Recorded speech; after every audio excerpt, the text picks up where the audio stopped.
Later on जब देखा कि अभी सिर्फ कंटेंट लिख रहे हैं, अच्छा चलो थोड़ा सा स्टाइल ऐड करते हैं, स्टाइल ऐड किया, फिर सोचा थोड़ी सी फंक्शनैलिटी ऐड करते हैं। Over past 20 years it has come to this phase, जहां पे आप इसको ई कॉमर्स में भी इस्तेमाल कर रहे हो, ऑनलाइन स्टोर में इस्तेमाल कर रहे हो, मैनेजमेंट इंफॉर्मेशन सिस्टम में इस्तेमाल कर रहे हो, रियल टाइम बुकिंग सिस्टम में इस्तेमाल कर रहे हो, और हर तरह से आप इसको पोर्टफोलियो साइट में इस्तेमाल कर रहे हो, जो भी आप चाहते हो आप इस पे बना सकते हो। तो ये प्रॉपर कंटेंट मैनेजमेंट सिस्टम यानी कि एक सीएमएस है, जिसमें आप कंटेंट अपनी मर्जी से स्टोर करते हैं और देख सकते हैं या दिखा सकते हैं। अभी का हमारा जो गोल है वो यही है कि यूजर चाहता है कि मेरा डाटा इस तरह से स्टोर हो, यूजर चाहता है कि मैं ये चीज सेल आउट करूं, यूजर चाहता है कि मैं इस तरह का कंटेंट डिस्प्ले करवाऊं। तो वो जो यूजर चाहता है वो ही हम उसको ही सॉल्व करने जा रहे हैं, और उसी की कोशिश कर रहे हैं कब से, that we may be able to fix it. ठीक है, so just give me a minute guys.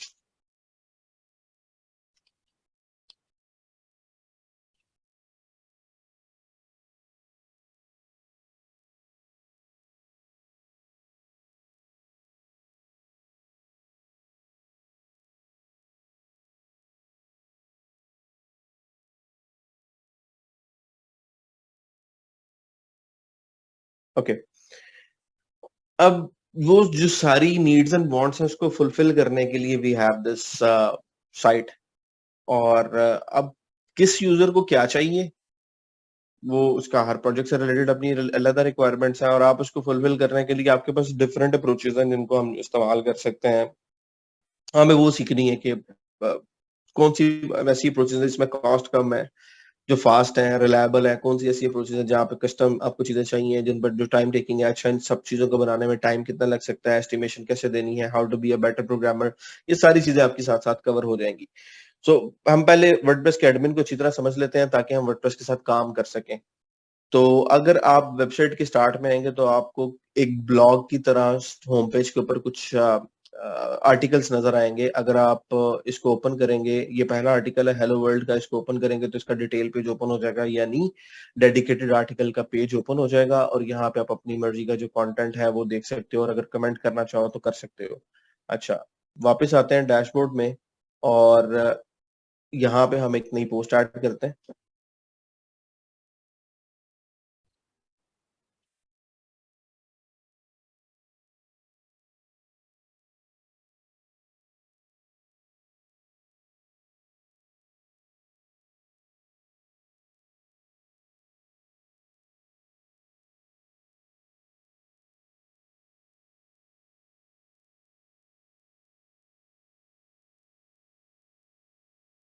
ले जी, हमने कंटेंट ऐड कर दिया, और यहाँ पे पब्लिश का बटन है। जैसे ही पब्लिश करेंगे, आम ऑडियंस के साथ जो इस वेबसाइट की यूजर होगी, ऑडियंस इस वेबसाइट पे विजिट करने आती होगी वेबसाइट को, उसको ये पोस्ट नजर आना शुरू हो जाएगी। So we come to this URL now,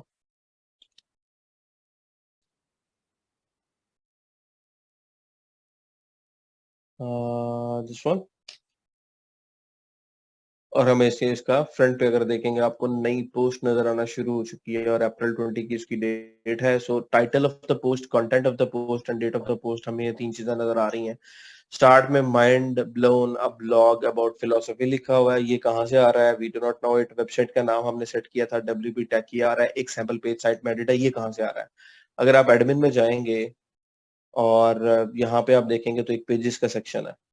pages में आएंगे तो यहाँ पे आप एक अपना नया पेज ऐड करना चाहें साइट पे, तो आप यहाँ पे ऐड करेंगे और वो डिस्प्ले हो जाएगा। कैसे होगा उस पर हम बात करते हैं। अभी एक पेज ऐड करते हैं अबाउट अस। जिस तरह नॉर्मली वेबसाइट्स के ऊपर होम पेज होता है, कॉन्टैक्ट अस का पेज होता है, अबाउट अस का पेज होता है। सो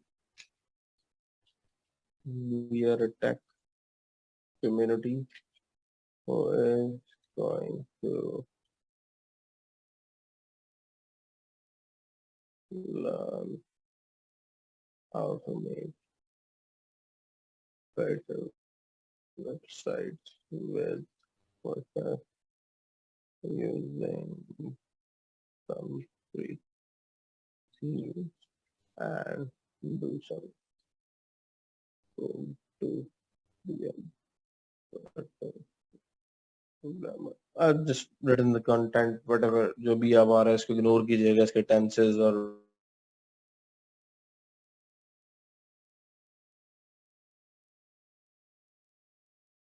मिस्टेक्स जो बीच में है, लिंक्स नजर आ गए सैंपल पेज का और अबाउट अस का। आप अबाउट अस पे जाएंगे तो आपका एक ऐसा पेज आ गया जहाँ पे आपने अपना कंटेंट एंटर किया और वो आपको डिस्प्ले हो रहा है। इस वेबसाइट के बॉटम पे आएंगे तो यहाँ पे लिखा है got any book recommendations, get in touch, यानी हो सकता है ये कोई कॉन्टेक्ट फॉर्म हो, इस पर क्लिक करें और आप अपनी क्यूरी सबमिट करवा सकें। ये वेबसाइट का फुटर है। सबसे पहले तो मुझे इसकी लुक एंड फील अच्छी नहीं लग रही, तो मैं उसको चेंज करना चाह रहा हूँ। तो उसके लिए हमारे पास नीचे ही एक सेक्शन है अपीयरेंस का।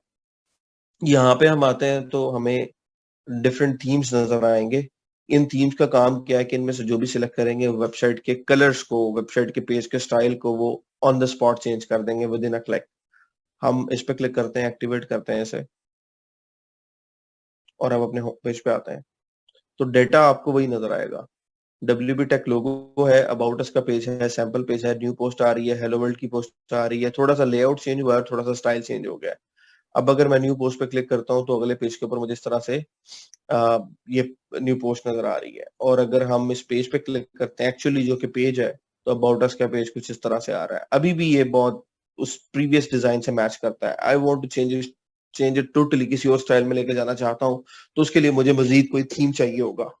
सो we will talk about that. आगे आते हैं तो हमारे पास एक प्लगइन्स का सेक्शन है। प्लगइन्स क्या करते हैं? प्लगइन्स आपकी वेबसाइट के अंदर एडिशनल फंक्शनैलिटी प्रोवाइड करने में हेल्प करते हैं। ये कोड होता है जो कि पहले से लिखा होता है दूसरे प्रोग्रामर्स ने, आप सिर्फ अपनी वेबसाइट में इसको ऐड करते हैं, डाउनलोड करके रखते हैं और इंस्टॉल करते हैं और एक्टिवेट करते हैं, और ये आपको वो फंक्शनैलिटी प्रोवाइड कर देते हैं। जैसे जैसे कि मैं चाहता हूं कि मेरी वेबसाइट के ऊपर मेरी वेबसाइट के ऊपर एक कॉन्टेक्ट फॉर्म आ जाए। ठीक है, तो कॉन्टेक्ट फॉर्म को ऐड करने के लिए मेरे पास एक प्लगइन है। बाय डिफॉल्ट जब आप वर्डप्रेस को फ्रेश इंस्टॉल करते हैं तो आपको दो प्लगइन्स नजर आएंगे, एक अकिस्मत का जो कि एंटी स्पैम है और एक हेलो डॉली जो कि कोड्स आपको डिस्प्ले करवाता है। अगर हम डैशबोर्ड पे आए अपने, तो दिस इज आवर डैशबोर्ड। इस डैशबोर्ड के ऊपर अगर आप देखोगे तो आपको PHP की रिकमेंडेशन यहाँ पे दिखा रहा है कि कौन सा वर्जन आप इस्तेमाल कर रहे हो। कुछ चीज आपके माइंड में आई है और फौरन से लिखना चाह रहे हो तो आप क्विकली इसको ड्राफ्ट कर सकते हो इस बॉक्स से। साइट की जो ओवरऑल हेल्थ है उसके बारे में ये मेटा बॉक्स आपको बता रहा है। वर्डप्रेस के जो ऑफिशियल वेबसाइट है उसके न्यूज और इवेंट्स के बारे में ये सेक्शन आपको बता रहा है। आपकी वेबसाइट में कितना डाटा है राइट नाउ, दो पोस्टें हैं, दो पेजेस हैं, एक जगह पे कमेंट हुआ है वही आपको बता रहा है। रीसेंट एक्टिविटी क्या हुई है? रीसेंट एक्टिविटी में एडमिन ने न्यू पोस्ट को पब्लिश किया है और उसमें से अभी तक टोटल 1 पोस्ट है जो कि जिसमें से लाइक जो मेरे कंट्रोल में है अभी, या समझ लें कि मैंने क्रिएट किया, उसका ऑथर मैं हूं, और एक पोस्ट अप्रूव्ड है, और इस तरह से ये सारा स्टेटस मेरे पास आ रहा है। अब मैं चाहता हूं कि मैं अपने प्लगइन्स में से हेलो डॉली को एक्टिवेट करूं। जैसे ही मैंने हेलो डॉली एक्टिवेट किया, do you guys find any difference? Dashboard में कोई डिफरेंस आया हो? एनीवन? सिर्फ हसन क्यूरीज लेटर ऑन, अभी नहीं, हैंड डाउन कर लें। जब मैं क्वेश्चन करूंगा तब हैंड अप करना है। सर ये मुझे भी टेक्स्ट कर करके ना बार बार ना यहाँ पर इरिटेट कर रहा है। मैंने इसको हर चीज का रिकॉर्ड दे दिया है। ये थोड़ा पहले सा है 3 दिन मैडम। ये कंफर्म एब्सेंट है। Okay, okay, thank you. हाँ जी, जो क्वेश्चन मैं पूछ रहा हूँ, कोई फर्क नजर आता है आपको हेलो डॉली का प्लगइन एक्टिवेट करने के बाद? ओके, क्या? यस जिसने किया है प्लीज रेज योर हैंड।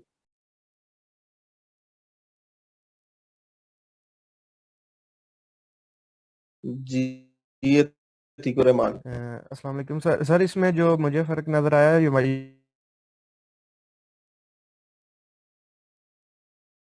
यहाँ पे ऊपर जो ऑप्शन आ गया one of our old one favourite of our song from old way. Favourite songs from way back when. Hello Dolly का काम यह है कि आपको डैशबोर्ड के ऊपर या किसी भी एडमिन पेज के ऊपर कुछ नए कोड्स डेली बेसिस पर दिखा देता है। जैसे पेज रिफ्रेश करते हैं आपको नया कोड नजर आएगा, you are looking swell Dolly. और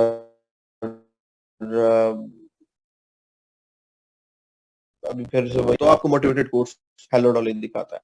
और जो किस्मत का प्लगइन है बाय डिफॉल्ट अगर इसको एक्टिवेट करते हैं तो ये एंटी स्पैम का काम करता है और स्पैम को कंट्रोल करता है, बॉट्स को आपकी साइड से परे रखता है, टैग से महफूज करता है। तो बहुत ज्यादा इसमें फंक्शनैलिटी नहीं है, लेकिन एक आप स्पैम फिल्ट्रेशन या किस्मत के थ्रू कर सकते हैं, उसके लिए अकाउंट सेटअप करना पड़ेगा। So these are the two basic plugins जो कि हमें मिले हुए हैं। तो ये एक छोटा सा ग्लिम्प्स है कि हमने जैसे ही प्लगइन एक्टिवेट किया तो हमें उसमें एक नई फंक्शनैलिटी अपनी साइट में मिल गई। इसी तरह से जैसे मैं बात करूं कि मुझे कॉन्टेक्ट फॉर्म चाहिए, अभी मेरी वेबसाइट पे कोई ऐसा सेक्शन नहीं है जहाँ पे मैं कोई ऐसा फॉर्म मुझे नजर आ रहा हो जहाँ पे तो मुझे कॉन्टेक्ट कर सके। और अगर मैं कॉन्टेक्ट के लिए डेडिकेटेड पेज भी बना लेता हूँ, जैसे मैं ऐड न्यू पे आता हूँ और यहाँ पे मैं एक कॉन्टेक्ट का पेज बना लेता हूँ।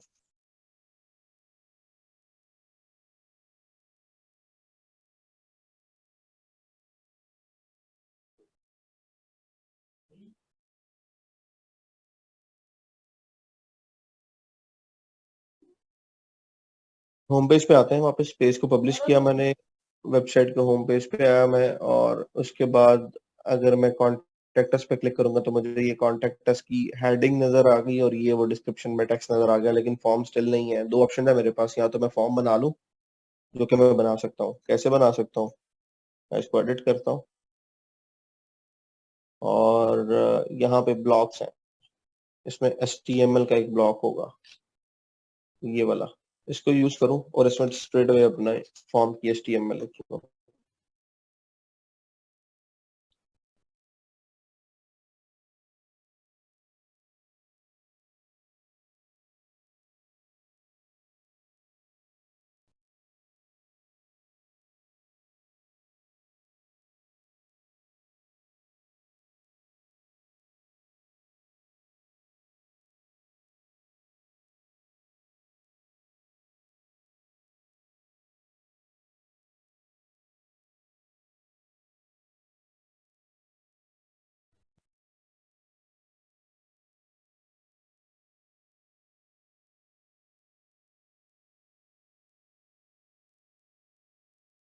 मैंने सिर्फ अभी नेम की फील्ड एंटर की है इसमें, और एक बटन मैं यहाँ पे ऐड कर देता हूँ।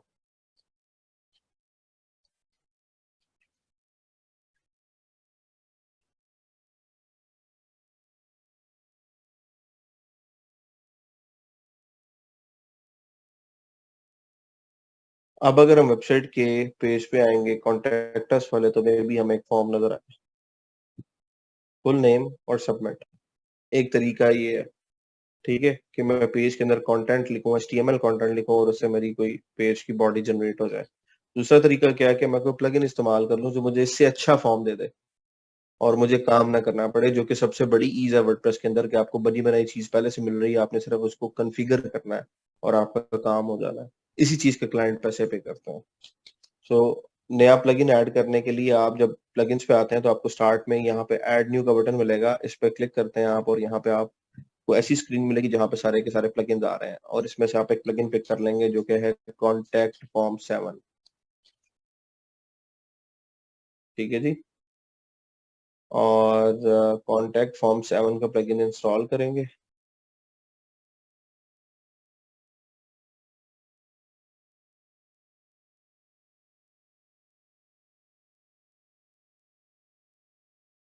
एक्टिवेट करेंगे, इसको एक्टिवेट जैसे ही किया मैंने तो ये मेरे पास आ रहा है कॉन्टेक्ट फॉर्म का प्लगइन, और एक मेरे पास मेन्यू का इजाफा हो गया।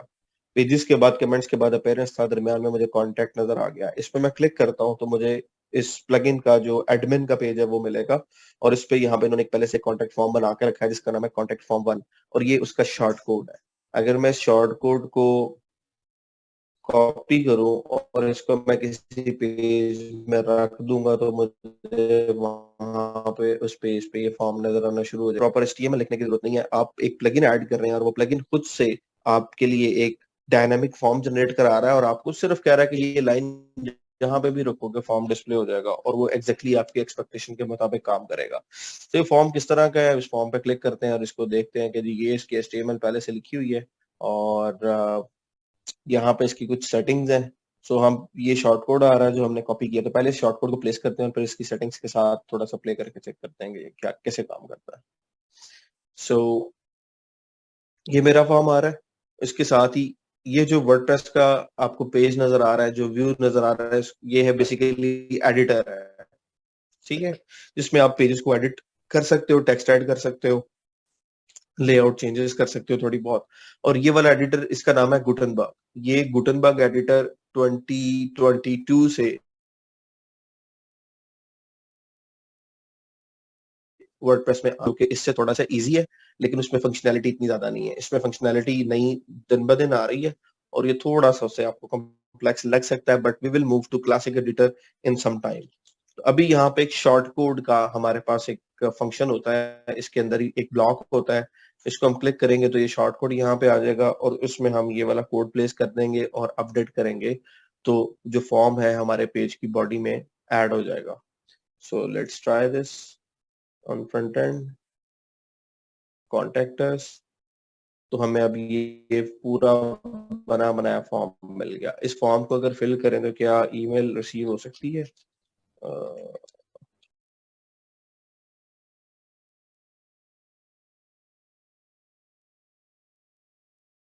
तो सबमिट मैंने किया तो ये आपको मैसेज दिखा देगा।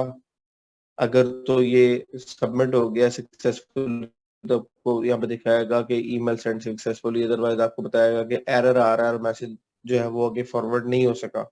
और उसकी रीजन ये है कि हम लोग इसको लोकल होस्ट पे इस्तेमाल कर रहे हैं। ईमेल भेजने के लिए एक मेलिंग सर्विस होती है और उसके लिए एक अलग सर्वर होता है जिसका नाम होता है SMTP।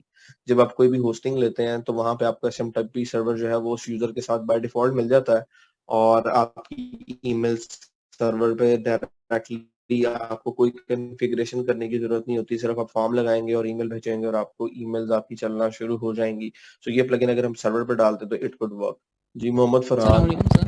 वालेकुम सलाम। सर थोड़ा सा जूम कर दें, वो क्लियर नजर नहीं आ रहा, प्रॉब्लम बन रही है। तो आप मोबाइल पे क्यों ज्वाइन करके बैठे हैं? आपने लैपटॉप नहीं पे क्यों सर, join लैपटॉप पे हूँ, लैपटॉप पे। अच्छा 13 इंच का है? कितने इंच जी का सर, लैपटॉप? तकरीबन इतना ही है, 13 इंच का। यार वो ना थोड़ा सा आइज की प्रॉब्लम है, इसलिए मसला चल बन मैं रहा है। जूम कर रहा हूँ जी, परेशान ना हो आप। ठीक, थैंक यू सर, ठीक है, थैंक यू। अभी सही नजर आ रहा है? जी सर, ठीक ओके हो गया, थैंक यू। अच्छा जी, ये फॉर्म वो हमारे पास आ गया।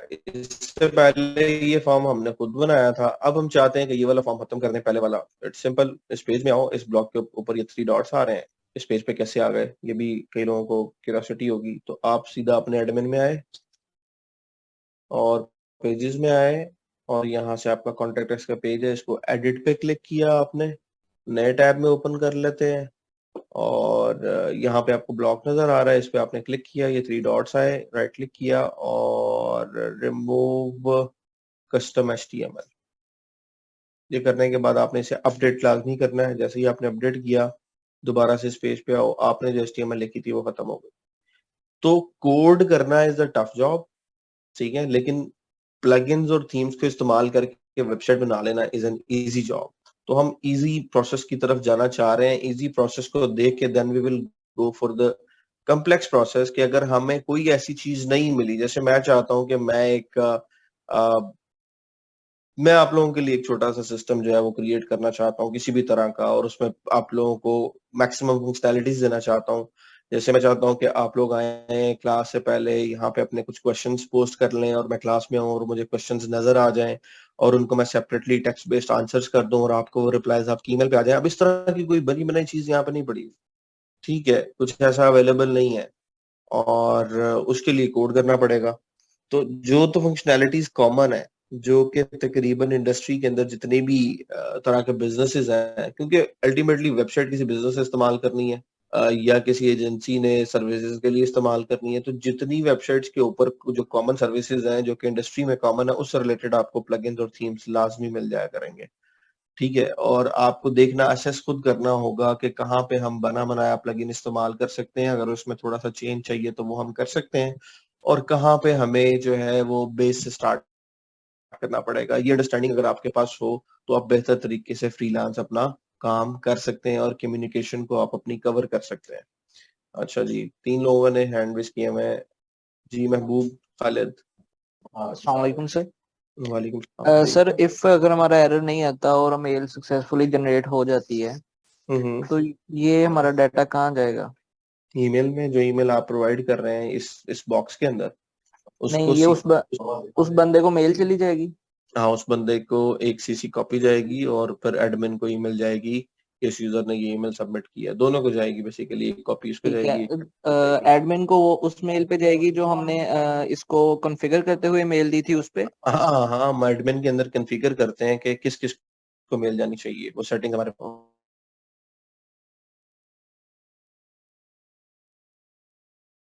पास यहाँ पे कॉन्टेक्ट में मौजूद है। ठीक सर है, अगर हम ये चले, थैंक नहीं यू, पूछ अभी ले, के लिए पूछ इतना ले, काफी। पूछ ले ईमेल का। ये जो यूजर ने फिल किया है फॉर्म, हाँ, अगर हम हाँ। इसको सेपरेटली डेटाबेस में सेव करना चाहें। हाँ कर सकते हैं, बिग डील, लेकिन अभी नहीं कर सकते क्योंकि उसके लिए आपको कोड करना पड़ेगा, जो बात मैं पहले कर रहा हूँ। जब ठीक है आपकी सर। कस्टम में एक जरूरत बनी ना हर एक, क्योंकि कॉन्टेक्ट फॉर्म का मकसद ये है ईमेल जी भिजवाना। ठीक है सर। अब आपकी एक प्रॉपर नीड है कि आप क्वेरी में जो भी सबमिट हुआ है उसको सेव करना ओके चाहते सर, हैं, तो फिर आपको कोड थैंक यू सर। जी सुनैन शफकत। सर मेरे दो क्वेश्चन है। फर्स्ट ऑफ ऑल सर मैं पूछना चाहता हूँ, आपने स्टार्ट में बोला था कि आपको मल्टीपल प्रोजेक्ट्स के लिए री इंस्टॉल नहीं करना पड़ेगा वर्डप्रेस को, जबकि उसे उसकी कॉपी बनानी पड़ेगी डेटाबेस की भी, वर्डप्रेस की। How can make the copy of WordPress and database? ठीक है, और दूसरा क्वेश्चन क्या है? सर दूसरा क्वेश्चन हमारा ये कि ये जो हम प्लगइन्स करते हैं यूज, ये हमारे पेड में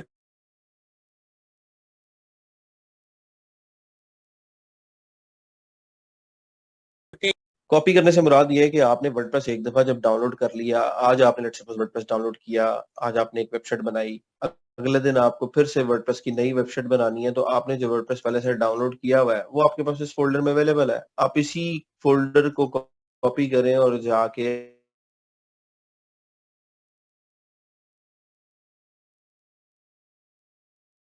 अपने ऐप या वेब में रखना है, अपने PHP में एडमिन के अंदर, और उसके इंस्टॉलेशन स्क्रिप्ट में नई डेटाबेस का नाम दें, यूजर ने पासवर्ड बनाए उसका, और उसको सेटअप कर दें जैसे आपने पहली वेबसाइट सेटअप की थी। कॉपी से मुराद ये है, मेरा मतलब ये था, मैंने जो बात की थी वो ये की थी, जब आपने एक दफा साइट इंस्टॉल कर ली है, कई बच्चों को ये गलतफहमी हो गई है कि एक दफा जब हम, अगर हमें वर्डप्रेस जब भी इस्तेमाल करना है ना, तो हमें wordpress.org से डाउनलोड करना है, अनजिप करना है, एप्स में रखना है, डेटाबेस बनानी है, लिंक करना है, उसके बाद इस्तेमाल करना है। कुछ बच्चों को ये गलतफहमी हो गई है। उनको आंसर ये दिया था कि जब आपने एक दफा वेबसाइट इंस्टॉल कर ली है तो हर दफा से नए वर्डप्रेस आपको नहीं चाहिए, आपने रीस्टार्ट करके सिस्टम को आए, आप एम्प्स या वैम्प या जैम्प को चलाएं, उसके बाद URL से डायरेक्ट अपनी साइट को एक्सेस करना है। ठीक है, अगर आपको नए प्रोजेक्ट पे काम करना है, उसके लिए आपको एक नई कॉपी चाहिए कोड की और एक नई डेटाबेस चाहिए।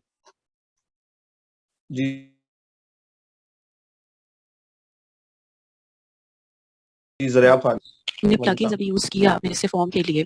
As a beginner how we will know that this plugin is available here in WordPress? And secondly, कुछ प्लगइन्स पेड होते हैं और कुछ अनपेड होते हैं। अगर हमें कहीं और से कोई प्लगइन मिल जाता है विच इज अनपेड, क्या हम उसे वर्डप्रेस के अंदर यूज कर सकते हैं? और यूज करेंगे तो क्या हम उसे कोडिंग में यूज करेंगे? और सेकेंडली सर ये कि हम अगर SMTP यूज करते हैं ईमेल के लिए, तो क्या सर हमने जो वहां से बॉक्स चेक किया था डिस्करेज वाला, क्या हमें उसको चेक करना पड़ेगा या मतलब ऐसे ही हो जाएगा ये? मैं बताता हूँ, पढ़ लो। अच्छा, ये क्वेश्चन रिपीट हो गया प्लगइन्स वाला।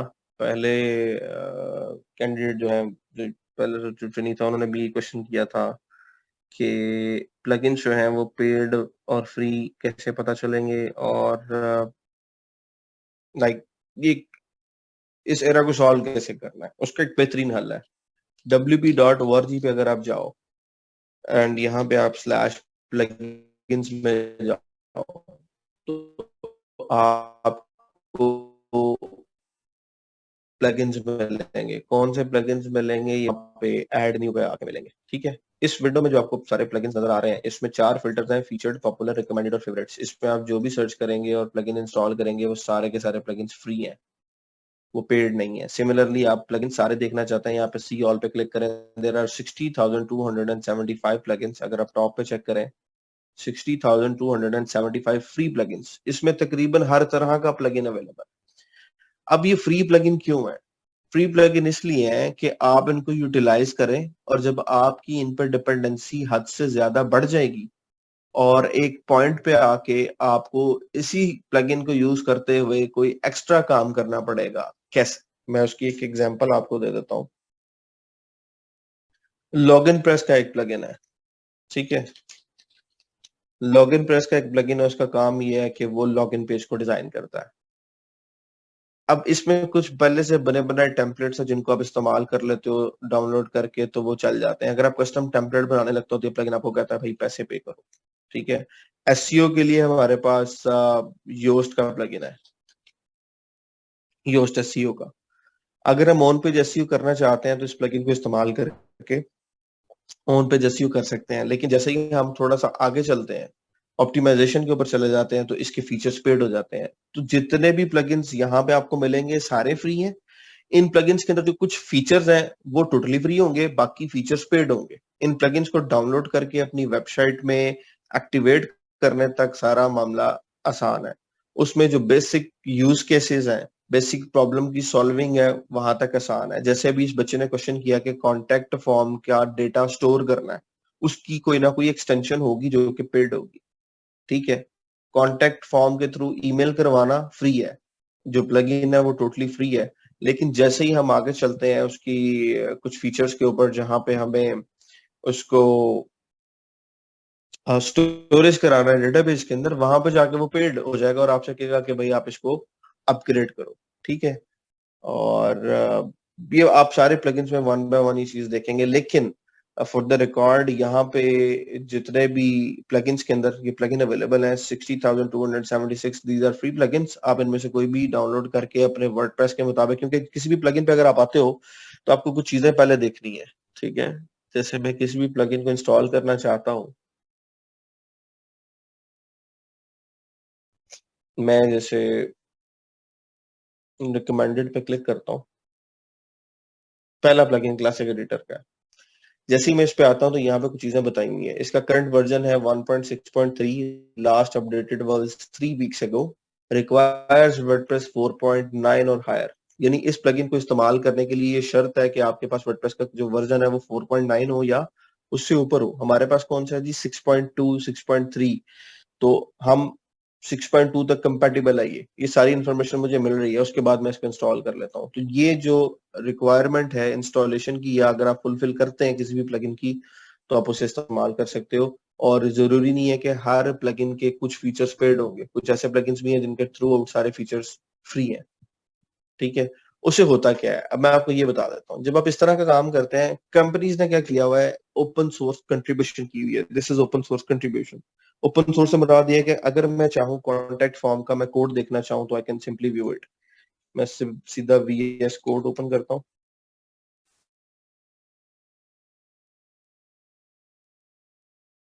I am kind of open folder, यहाँ से मैं फोल्डर ओपन कर लेता हूँ फुल फ्लेज। और ये WPITX का फोल्डर मैंने ओपन किया, ठीक है। अब मैं देखना चाहता हूँ इसने कॉन्टेक्ट फॉर्म कैसे बनाया। अगर मुझे शौक है अपना प्लगइन बनाने का, तो मैं देखता हूँ कि मैं कॉन्टेक्ट फॉर्म जैसा एक प्लगइन बनाना चाहता हूँ, कैसे बन सकता है। मैं प्लगइन्स में आता हूँ, कॉन्टेक्ट फॉर्म 7 पे आता हूँ, तो ये इसका फुल फ्लेज कोड है। ये सारे फोल्डर्स हैं, इनमें फाइल्स हैं PHP की, अनइंस्टॉल की, कॉन्टेक्ट फॉर्म की। अगर मुझे इनकी समझ आए तो मैं इस कोड को देख के इजीली समझ सकता हूँ कि इसने क्या अप्रोच इस्तेमाल की है और कैसे ये प्लगइन बनाया। तो ओपन सोर्स का मतलब ये है कि अगर मैं इसमें चेंज करना चाहूँ तो मैं कर सकता हूँ और इसको अपनी साइट में इस्तेमाल कर सकता हूँ। There will be no other body जो कि ऑब्जेक्ट करेगी। तो इन्होंने ओपन सोर्स प्लगइन्स लोगों को बना के क्यों दिए हैं, क्योंकि डिफरेंट कंपनीज और डिफरेंट जो साइट्स हैं और डिफरेंट प्रोजेक्ट्स में ये प्लगइन्स इस्तेमाल होंगे, और एक पॉइंट आएगा जहां पे इनको चेंजेस और कस्टमाइजेशंस करवाने की जरूरत पड़ेगी। और whenever you are going to make some customizations in already built project, आपकी हमेशा ये कोशिश होती है कि आप अपनी कॉस्ट को रिड्यूस रखें by contacting the original company who created it। अगर मैंने, ये बिजनेस का बहुत अच्छा पॉइंट है, अगर मेरे पास इतने रिसोर्सेज हैं और मेरे पास इतना टाइम है कि मैं कुछ अच्छे यूज केसेस निकाल के उन पे प्लगइन्स बना सकता हूं, तो I should do that definitely. मैं उसका एक फ्री स्टफ बना के एक फ्री प्लगइन wordpress.org के ऊपर होस्ट करूं ताकि लोग उसे इस्तेमाल करें और उसमें कुछ एक फीचर्स मैं पेड कर दूं। और एट पॉइंट जब लोगों को चाहिए हो कि उस प्लगइन में कस्टमाइजेशन कराने, तो वो मुझसे कांटेक्ट करेंगे या मेरी कंपनी से कांटेक्ट करेंगे कि आपका ये प्लगइन हम इस्तेमाल कर रहे हैं और इसमें हम ये फंक्शनैलिटी में ये चेंज चाह रहे हैं, will you be able to do it. और उसके ऊपर मैं उनके एस्टिमेशन दूंगा कि हाँ जी हम कर सकते हैं, this will take this much time and this much amount. यानी मैं $200 चार्ज करूंगा या $500 चार्ज करूंगा और मैं आपको ये फंक्शनैलिटी उसमें ऐड कर दूंगा। So in that way I can do business, in that way I can build a company that goes in longer run. तो फ्रीलांसिंग का अगला फेज होता है ये, लेकिन उससे पहले आपके पास स्किल चाहिए। अगर आपके पास स्किल नहीं है, आप प्रोजेक्ट पे काम करना नहीं जानते, तो अपनी प्रोडक्ट तो बहुत दूर की बात है। हाँ, अगर आप नॉन टेक्निकल गाए हैं, बिजनेस से रिलेटेड आपका एज एनालिस्ट आप काम करते हैं या फाइनेंशियल्स को डील करते हैं, तो आप किसी आइडिया को बूटस्ट्रैप कर सकते हैं, but you need a team who can handle that technically. तो फिर आप उस फेज में नहीं होंगे कि आप ये काम कर रहे हो, आप सिर्फ बिजनेस ऑपरेशंस को और लीड्स को सिक्योर कर रहे होंगे। अच्छा, कुछ क्वेश्चन है, मैं यहाँ पे वो ले लेता हूँ। आमना अजीम। जी अस्सलाम वालेकुम सर। वालेकुम सलाम। Sir difference between post and page. Post and page, good question. Post एक ऐसा कंटेंट होगा आपकी वेबसाइट में जिसके ऊपर दूसरे लोग कमेंट कर सकते हैं, ठीक है। आपके पेज के ऊपर कोई कमेंट नहीं करेगा।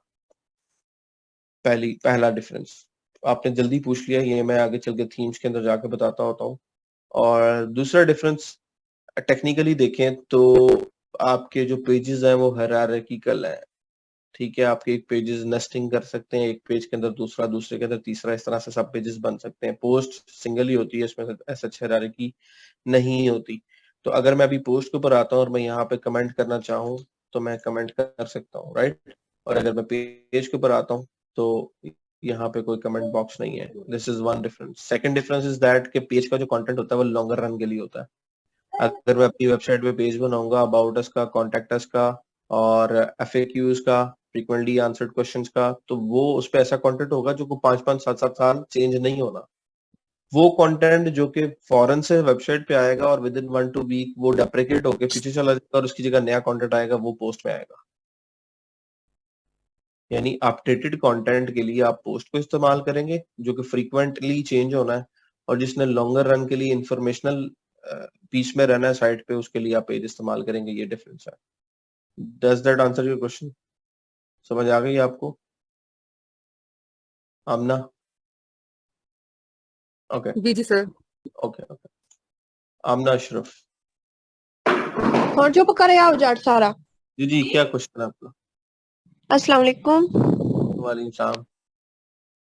सर ये जो आपने बोला था कि वर्डप्रेस इंस्टॉल करने का हमें अब पता चल गया है। अगर कोई क्लाइंट आता है हमसे वर्डप्रेस इंस्टॉल वगैरह करवाता है तो हम उसको जब वो इंस्टॉल करने के बाद हमने जब वर्डप्रेस उसको देनी है तो वो वर्डप्रेस का जो URL ऊपर आ रहा है वो देंगे हम?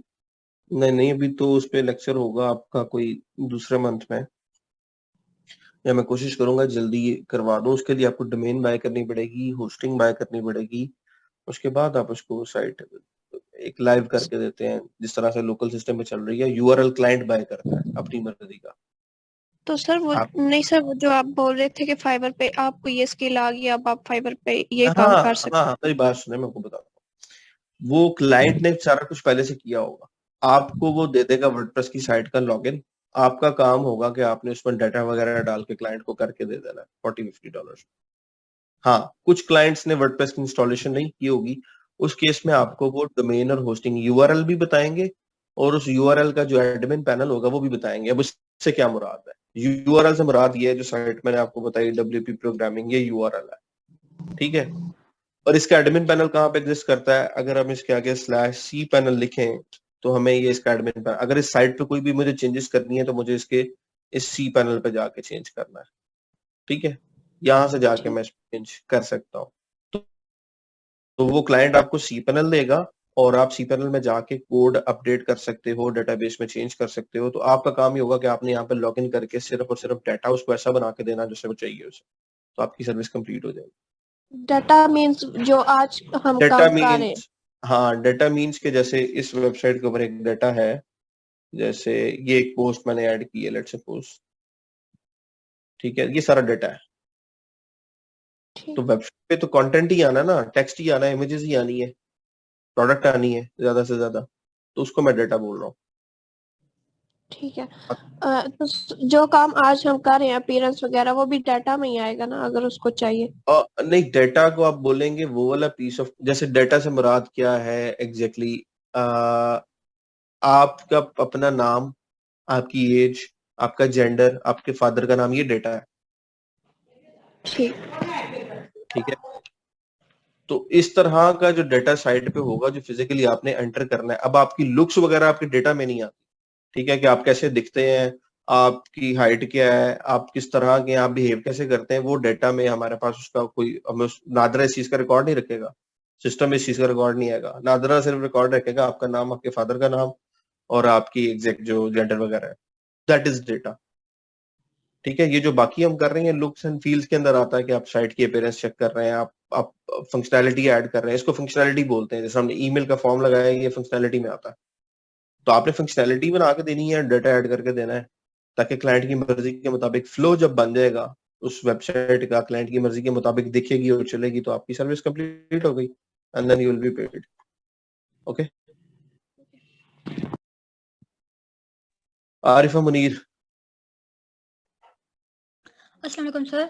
सर मैंने ये पूछना था कि जैसे आपने एक बनाई है, थीम लगाई है, उस पर पिक्चर लगाई है, हम उस पिक्चर को अगर करना चाहें तो लाइक जैसे हम अलाइनमेंट करते हैं चीजों की, टेक्स्ट की भी अलाइनमेंट करनी है, तो इसके लिए हमें HTML का यूज करना पड़ेगा या फिर इसके लिए भी कोई प्लगइन्स या फिर कोई ऐसा होगा?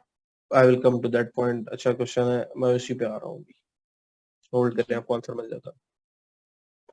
अच्छा, दूसरा जरा आपने क्वेश्चन पूछा था ईमेल्स का, कि ईमेल भेजने के लिए अगर हम कोई SMTP सर्विस इस्तेमाल करते हैं तो उसके लिए हमें जो स्टार्ट में इंस्टॉलेशन का चेकबॉक्स है उसको चेक करने की जरूरत है या नहीं। वो जो स्टार्ट का चेकबॉक्स है वो सिर्फ सर्च इंजन्स के लिए है, गूगल, बिंग और यांडेक्स, इस तरह के जो सर्च इंजन है जो कि आपकी साइट का डेटा अपने पास स्टोर करते हैं उनके लिए। ईमेल भेजने के लिए SMTP चीज ही अलग है, उसका इससे कोई ताल्लुक नहीं। आप चाहे चेक रखें चाहे अनचेक रखें, आपने अगर SMTP इस्तेमाल कर ली सर्विस और ईमेल आप भेजते हैं, फॉर्म सबमिट करते हैं, तो आपकी ईमेल चली जाएगी।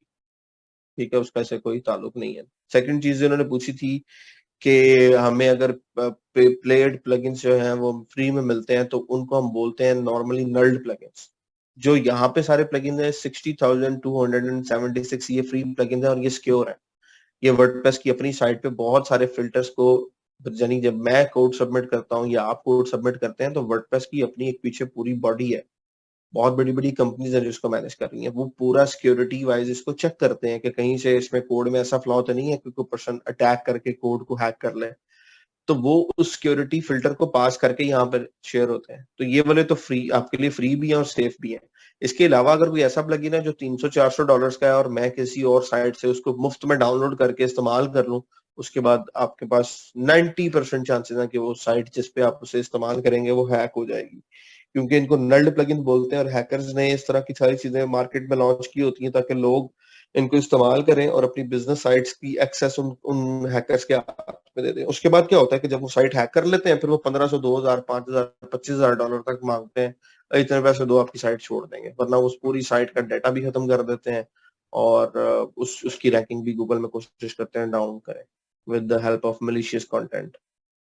तो आपने कभी भी ये काम नहीं करना। अगर आपने किसी प्लगइन को इस्तेमाल करना जो कि पेड है तो do communicate with your client, या अपनी सर्विस को इतना चार्ज कर लेना कि उस प्लगइन के पैसे आपकी सर्विस में से निकल आए और आप खुद बिल्ड करने की बजाय वो फंक्शनैलिटी प्लगइन्स को बाय कर लें और क्लाइंट को आप वो प्लगइन उस प्रोडक्ट के साथ शिप कर दें और आप अपनी सर्विस, लेट्स सपोज एक प्लगइन $250 का है और क्लाइंट चाहता है कि मैं कस्टम करूं और मैं उसको $700 चार्ज कर रहा हूं, तो मेरी कोशिश ये होगी कि मैं उसको 750, 800, 825 कर लूं ताकि मैं अपनी सर्विस के पैसों में से प्लगइन के पैसे निकाल लूं उस क्लाइंट के लिए जो एग्री नहीं करता। वैसे तो क्लाइंट अच्छे होते हैं जो कि जिनको आप बोलें कि जी ये प्लगइन इतना कॉस्ट करता है मुझे प्रोवाइड कर दें, तो वो आपको बाय करके देंगे।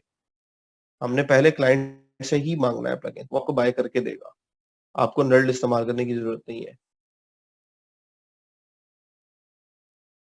दूसरा आरिफा का भी क्वेश्चन जो आया है कि इमेज की अलाइनमेंट के ऊपर, तो हमारे पास ये यहाँ पे क्लासिक एडिटर के नाम से प्लगइन है, ऐसे इसको इंस्टॉल और एक्टिवेट कर लेते हैं। इसका बेनिफिट ही ये था कि इसमें अगर आप टेक्स्ट के अंदर चीजें ऐड करते हैं तो आप उनकी अलाइनमेंट कर सकते हैं, जैसे वर्डप्रेस या गूगल डॉक्स के अंदर फंक्शनैलिटी होती है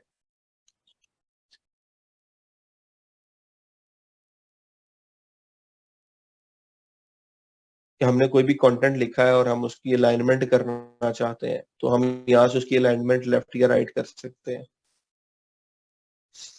राइट कर लें, सेंटर कर लें, लेफ्ट कर लें। इसी तरह से जब आप ये क्लासिक एडिटर इस्तेमाल करते हैं और अब आप किसी पोस्ट के अंदर आते हैं और पोस्ट को एडिट करते हैं तो आपका जो गुटनबर्ग का एडिटर था वो क्लासिक मोड में चेंज हो गया। अब यहाँ पे ये अलाइनमेंट के फीचर्स हैं। मैं यहाँ पे अगर कोई चीज ऐड करता हूँ, मैं यहाँ पे इमेज भी अपलोड कर सकता हूँ। ऐड मीडिया पे क्लिक करता हूँ और अपलोड फाइल्स में सिलेक्ट फाइल करता हूँ और यहाँ पे पिक्चर्स में आके कोई एक पिक्चर में यहाँ पे पिक करता हूँ, जैसे इंस्टा की पिक्चर में पिक कर लेता हूँ और इसे इंसर्ट करता हूँ, तो अब ये पिक्चर यहाँ पे आ गई। इसको मैं अलाइन राइट करना चाहता हूँ, सेंटर करना चाहता हूँ। यहाँ तक इस एडिटर की बॉडी में अगर आप करना चाहें ये चीजें तो पॉसिबल है।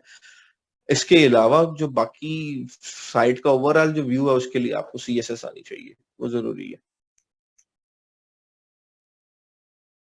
अच्छा जी, मैं अब अपने अपने अपने कंटेंट को कंप्लीट कर लूं, उसके बाद मैं लास्ट 10 मिनट्स में क्वेश्चन लूंगा। तो मैं बात कर रहा था प्लगइन्स के ऊपर के प्लगइन्स की कंपैटिबिलिटी चेक करने के बाद आप प्लगइन को इस्तेमाल कर सकते हो और फ्री और पेड प्लगइन की डिबेट भी हम कर चुके हैं कि जितने wordpress.org पे हैं वो फ्री हैं और यहाँ से अगर आपको किसी प्लगइन की समझ नहीं आ रही तो आप wordpress.org/plugins पे जाकर उस प्लगइन को देख सकते हैं और यहाँ से प्लगइन को डाउनलोड भी कर सकते हैं। ठीक है, आपने प्लगइन के ऊपर क्लिक किया, यहाँ पे डाउनलोड का बटन है, डाउनलोड करेंगे और यहाँ पे आपके पास जिप आ गया, आपने स्टार्ट डाउनलोड किया तो आपकी फाइल जो है वो जैसे ही कंप्लीटली डाउनलोड हो जाती है आप उसको अनजिप करें और अनजिप करके आप उस फोल्डर को वर्डप्रेस में जाके रखें मैन्युअली। एक तरीका ये है प्लगइन को इंस्टॉल करने का। दूसरा तरीका ये है कि आपने यहाँ से डाउनलोड कर लिया और आपके पास जिप फाइल अवेलेबल है। आप यहाँ पे आए प्लगइन्स के अंदर, ऐड न्यू पे क्लिक करें, अपलोड अ प्लगइन पे क्लिक करें, यहाँ से डायरेक्टली वो जिप फाइल जो आपने डाउनलोड किया उसको पिक करना है। जैसे कि ये फॉर्मिनेटर, मैंने इसको सिलेक्ट किया और इंस्टॉल नाउ पे क्लिक कर दिया।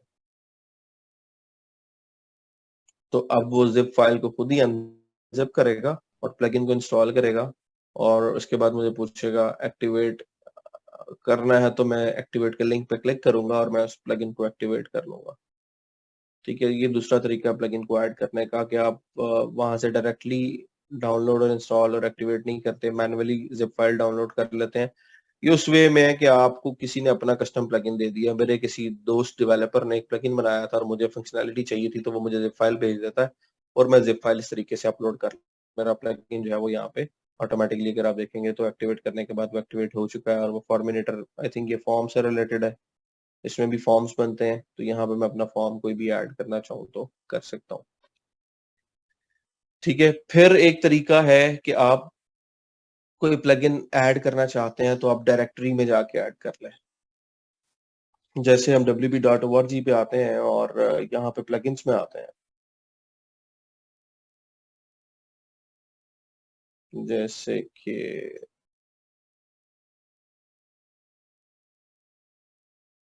कि यही contact form by WP forms, इसको मैंने डाउनलोड किया।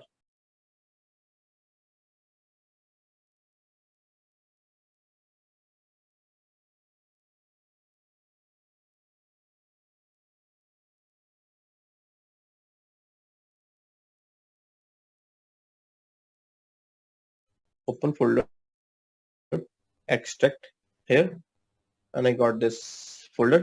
Where is contact form?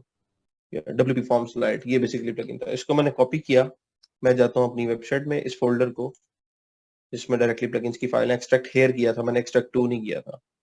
Copy किया, F में गया, एम्स में गया, W में गया और WPITX में गया। यहाँ पे WP कंटेंट का फोल्डर, उसमें प्लगइन्स का फोल्डर, यहाँ पे मैं इसको पेस्ट कर दूंगा सिर्फ।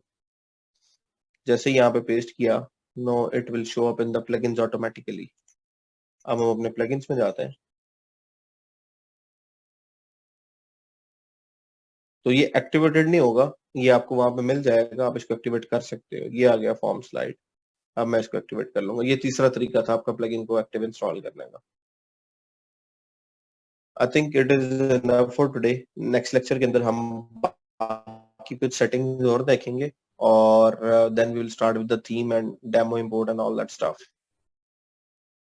अभी आप लोगों की इंस्टॉलेशन और उल्टी सीधी क्यूरीज की वजह से 2 दिन वेस्ट हुए हैं, वरना अभी तक मैंने जो बेसिक वर्डप्रेस था वो कवर करवा दिया होना था। And I have to move to HTML in the coming lecture, but आप लोग उल्टे सीधे सवाल पूछ के ना आप लोगों ने इसको फिर मुझे डिले में कर दिया है। जी गुलाम फरीद।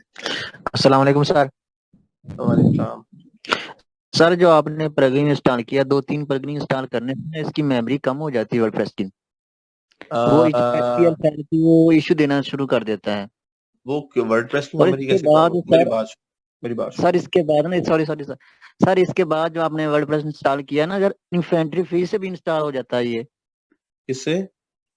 इन्फेंट्री फ्री उससे इंस्टॉल कर ले तो वो बेहतर होगा। नहीं तो वो ऑनलाइन ही चलेगा। ऑनलाइन सर चलेगा, और स्टिंगर से भी हो जाता है, इन्फेंट्री फ्री से भी हो जाता है। नहीं ना, वो और हमने वो नहीं ना करना हमने, क्योंकि हमने कोड करना है। कोडिंग में जाना है सर इसका।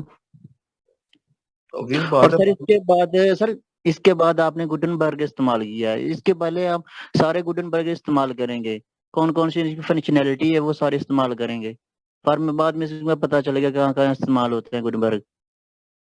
क्यों मैं इस्तेमाल करूंगा सारे गुटनबर्ग को? सर ऐसे तो इनको नहीं ना पता चलेगा, ये सारे इनकी फंक्शनैलिटी पता चलेगी ना, ये किस ओ तरह बेटा, इस्तेमाल मैं होता है। बता दूंगा, मुझे पता है ना मैं क्या करवा रहा हूँ। ठीक है सर, थैंक यू सर। हाँ, सर मैं वो शेयर फाइल करता का बता जाऊंगा। देना, जो हम प्लगइन इंस्टॉल करते हैं, दूसरा इंस्टॉल कर, तीसरा इंस्टॉल करने के बाद इसकी फाइल का इशू आ जाता है। तो आप रिमूव कर लेते हो प्लगइन जो का। एक्स्ट्रा। देखो मेरी बात सुनो, ऐसे इतना बड़ा इशू नहीं है, ठीक है? नहीं जिन सर जिन क्लाइंट्स के सर साथ मैंने ये किया था सर, एक सॉरी सर, मैंने प्लगइन इंस्टॉल किया एलिमेंटर का, उसके बाद इंटरनेशनल पर एलिमेंटर का किया था, उसके बाद एक और एलिमेंटर इंस्टॉल किया था, वो प्लगइन इशू आ गया था, मेमोरी का इशू आ गया था।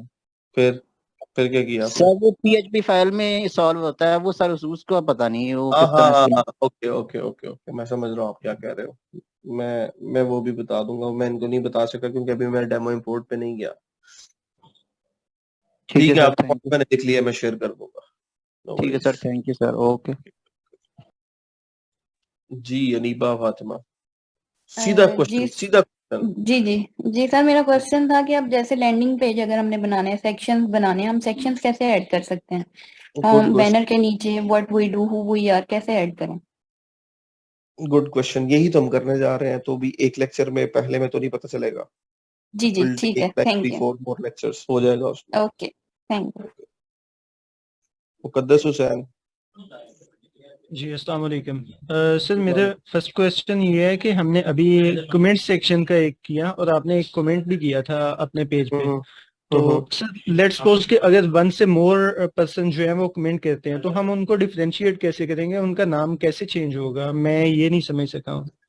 अगर आप कमेंट्स करते हैं तो वहां पे आपका यूजर नेम भी आ रहा होता है, ठीक है? जैसे मैं इस पोस्ट पे आके मैंने कमेंट किया तो यहाँ पे लिखा गया एडमिन सेज।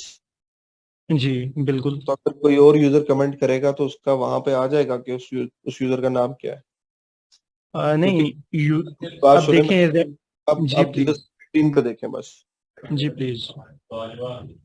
यहाँ पे आके जब आप कमेंट करोगे नीचे नेम, वेबसाइट और ईमेल, तीनों चीजें आएंगी। मैं लॉगिन था इसलिए मुझे ये फॉर्म नहीं आया।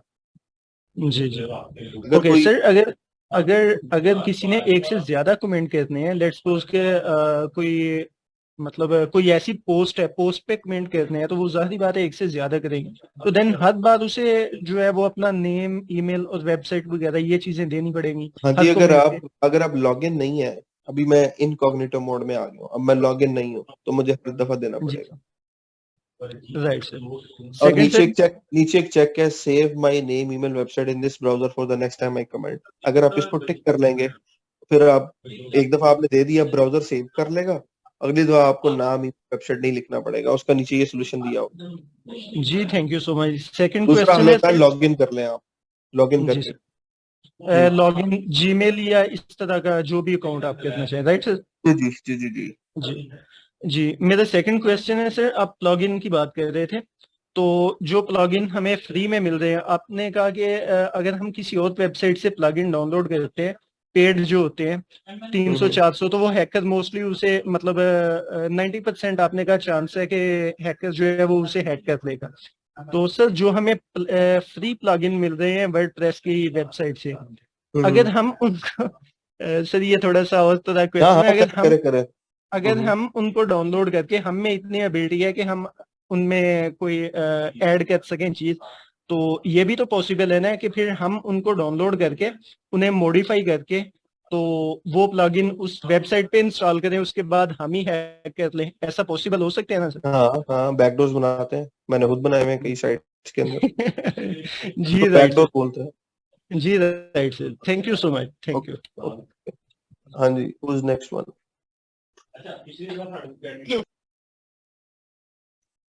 अरसलान। अस्सलाम वालेकुम सर। वालेकुम अस्सलाम। सर मैंने पूछना ये था कि जो मुख्तलिफ प्लेटफॉर्म पर जो ऑफर कर रहे होते हैं प्लगइन्स, जैसे एलिमेंटर का जो सा ऑफिशियल वेबसाइट पे है उसकी प्राइस है $59, और फेसबुक पे या दूसरे प्लेटफॉर्म पे वो प्रोवाइड कर रहे होते हैं कुछ लोग के ये 2000 वो का या एक तरह का बिजनेस होता है। वो बिजनेस ये होता है कि मैंने एलिमेंटर की 1000 साइट्स का एक दफा वो बाय कर लिया लाइसेंस, जी वो $1000 का आ गया, लेट्स सपोज अनलिमिटेड 1 साल के लिए। अब मुझे पता है कि एक बंदा 1000 पे नहीं कर सकता, लेकिन $20 पे कर देगा। जरा कान खोल के सुने, एलिमेंटर का पेड प्लगइन मैं लूं जो कि $1000 का है अनलिमिटेड, वो मैंने खरीद लिया। अनलिमिटेड का मतलब है जितनी मर्जी साइट्स पे लगाऊं, 1 साल के लिए हर जगह पे वैलिड है। अब मैं उसको आगे से बेच रहा हूँ अपनी सब्सक्रिप्शन के 1000 दफा उसको मैं लेट सपोज या 1500 दफा बेचना चाहता हूँ, तो मैं पर यूजर हर यूजर को एक लाइसेंस नया जनरेट करके दे सकता हूँ। तो मैंने $15 के ऑनलाइन लगा दिए कि भाई $15 लो और पेड प्लगइन इस्तेमाल करो। 1 साल के लिए जो यूजर $15 देगा एक साइट के ऊपर वो लाइसेंस को चला सकता है। और मैंने 1000 खर्चा था और मैंने लेट सपोज से $1500 निकाला और $500 मेरा प्रॉफिट हो गया। सो दे आर डूइंग बिजनेस। मैंने समझा सर कि ये भी कोई स्कैम हो सकता है कि नहीं, एक बिजनेस का तरीका है जो कि लोग कर रहे हैं और करना भी चाहिए। You have that time, तो करें, लाजमी करें। Thank you sir. जी, मिशाल शफीक।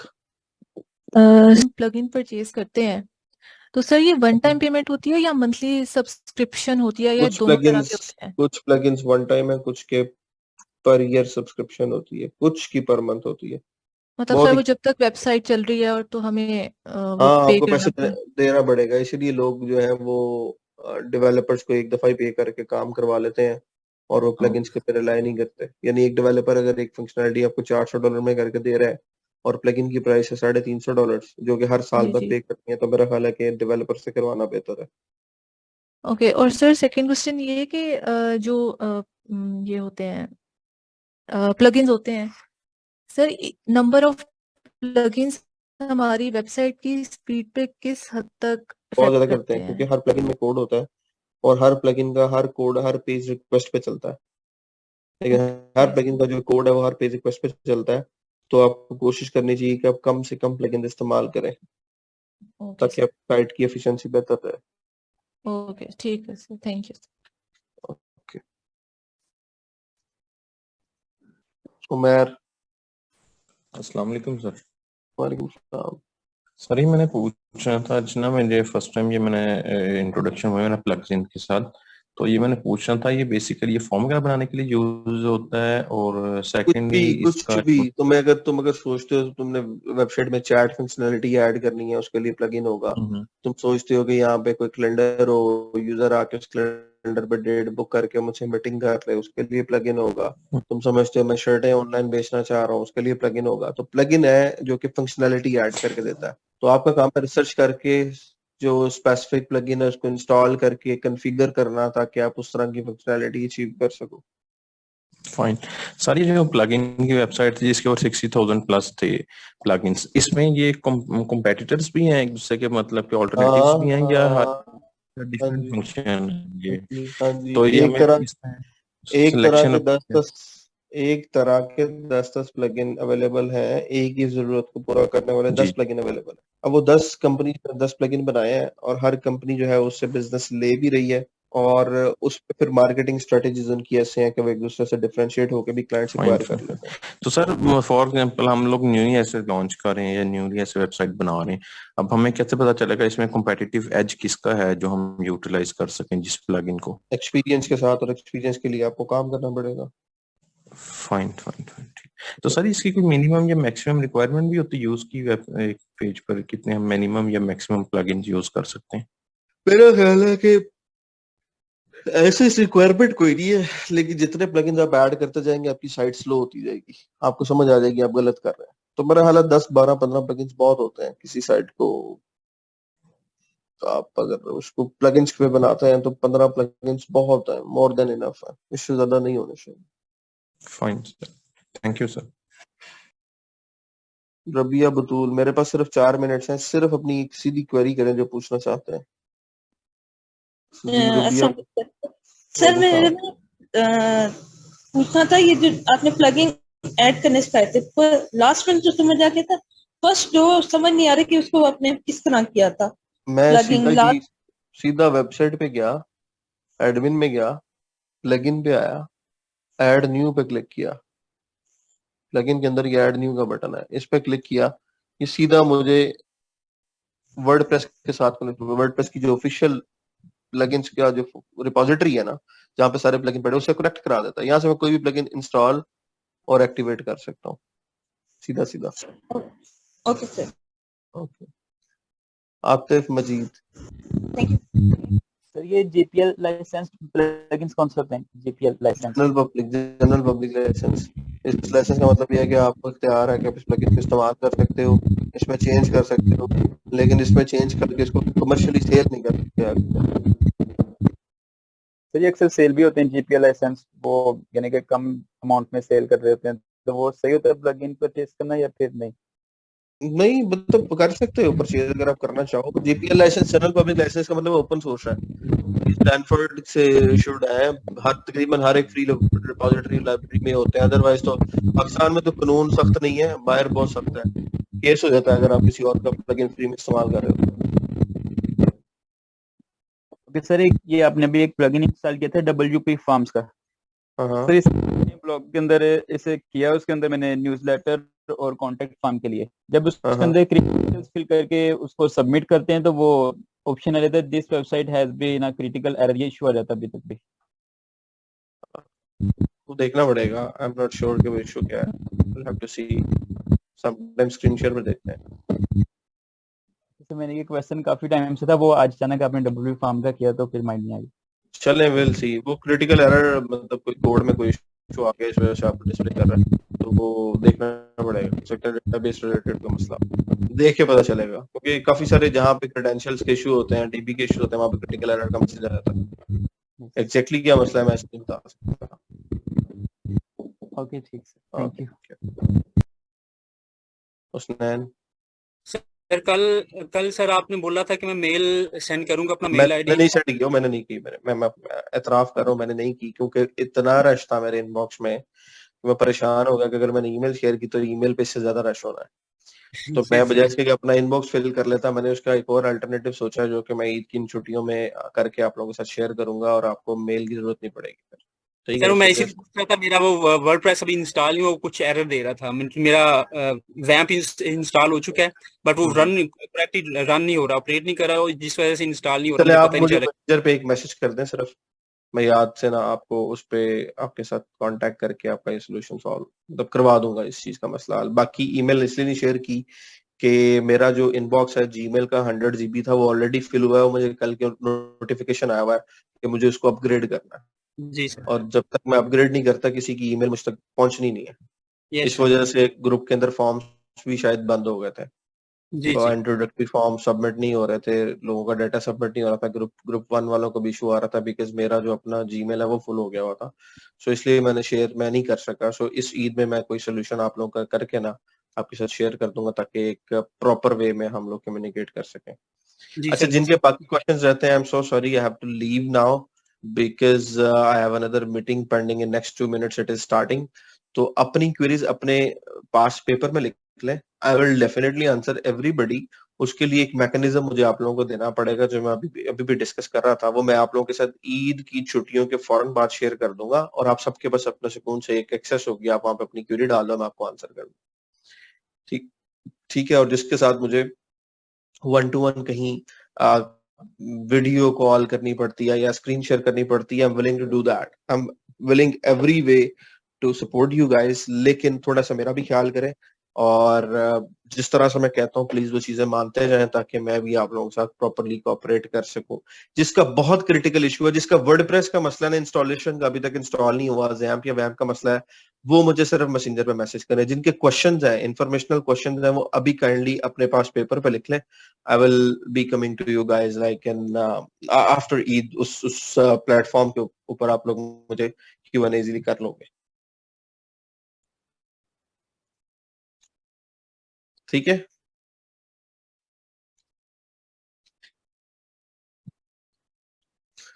चलें guys, I'm gonna end this lecture here. I have a meeting in next 1 minute. तो see you guys after Eid. Eid की छुट्टियों का जो है, आई थिंक आपके ग्रुप में इंफॉर्मेशन शेयर हो जाएगी, तो you guys can enjoy your Eid in a very well way from me. Wish you guys blessings of this Eid in a very warm way, because it is not exactly warm, but you guys can understand I can just do this.